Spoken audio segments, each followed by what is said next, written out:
Hi, welcome to SBR Videos. I'm Peter Loshak. We are previewing the main card of UFC 179 right now with a returning guest, Nick Kalikas from MMAOddsBreaker.com, professional MMA odds maker and a consultant for numerous sports books. And joining us over the phone, also from MMAOddsBreaker.com, is MMA analyst Brian Heminger. All right, Lucas Martins and Darren Elkins. Elkins right now is a minus 175 favorite. Martins is a dog at plus 155, and Elkins, kind of needs a win here, right? He's lost 2 out of his last 3 fights, and Martins is not exactly sure what to expect of him. He's really only fought 1 top-level fighter in the UFC, and he lost that one.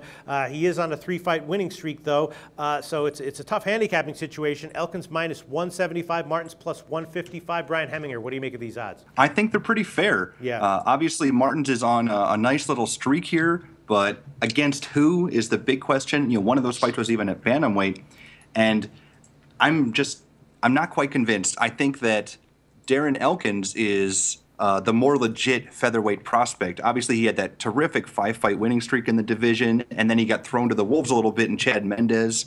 And, obviously that fight didn't go so well for him. And he's the type of fighter that he pretty much needs to get the takedown and use his wrestling to win.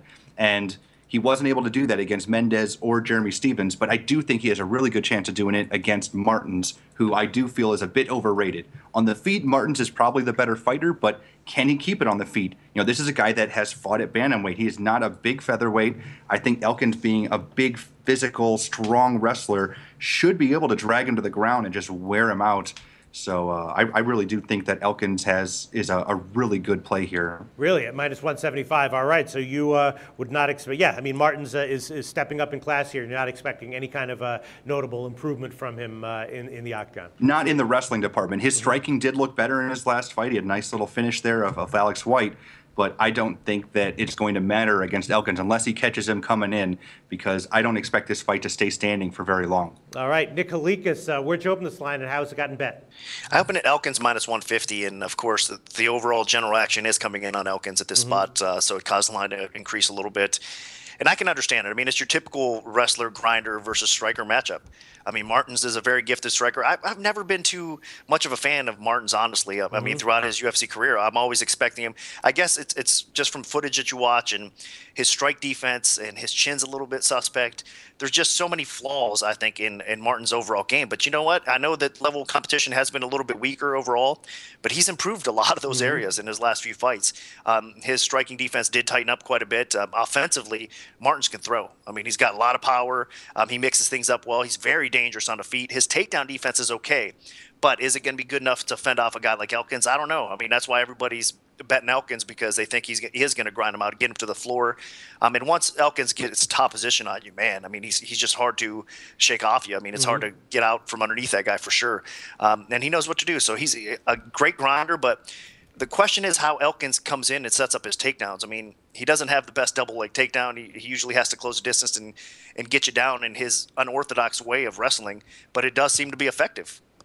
So that's the question here, I think. It's almost a weird matchmaking spot, and it is a weird fight to handicap as well. When I was going through this line before I opened it, I thought, man, why would the UFC even kind of match these guys up like that?